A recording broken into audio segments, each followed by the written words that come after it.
When it comes to writing a will, we probably use every excuse we could imagine. Well, those excuses are ending this summer because August is Make a Will Month, correct? Yes. Who knew there was such a thing? Exactly. We've got local financial professional Majewski here from American Benefits Exchange to explain the steps on how to get started. Started, I think, is a key word because I would assume people get a little overwhelmed when you talk and think about Well, it's not something we want to think about, but it's something we need to plan for.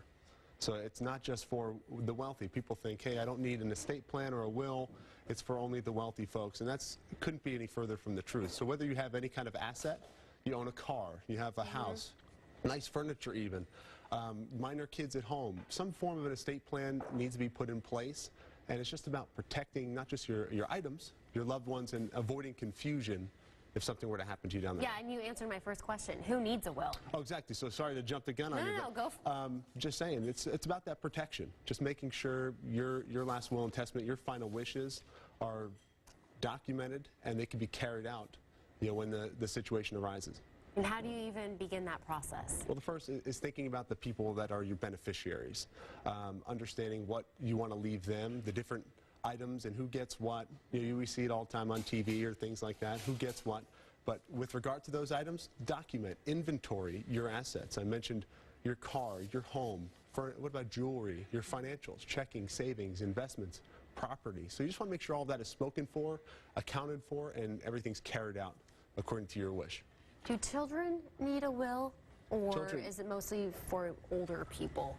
Well, children are a part of your will. So if you have kids, they're going to be part of it as far as naming a guardian, right? But it's about people that own assets and making sure that those assets are taken care of. And children, again, I don't want to consider them the word asset, but they're a part of that. So make sure you have them set up with a guardian and a trusted family member, loved one, to take care of them, again, should something happen. And once your will's finalized, done, where is the best place to keep it? I'm assuming it needs to be somewhere safe. Well, this is the kind of the counter thing, right? We want to keep it safe and sound, but we want to make sure that it's not too hidden. So someone can find it. The idea, right? You want somebody to find this so that if something were to happen, they can carry this all out. But keeping it in a safe place, like a fireproof, waterproof safe in the house, you can utilize a safety deposit box at a bank, but make sure that somebody knows where to find these documents so that they can find them, utilize them, carry them out. And having a will, obviously a good step, but it's not the only step people need to do, correct? No, the will's kind of the cornerstone of your financial plan, but it doesn't cover everything. So consider a living will. This would name directives, medical directives for procedures you do or do not want, like when not to resuscitate or when to pull life support. Consider a power of attorney for your finances or for your health care. Somebody that will make decisions on your behalf if you're unable to do so.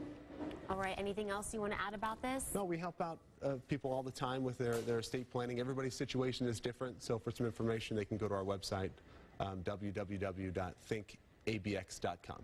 Thank you, Val. Appreciate you being here.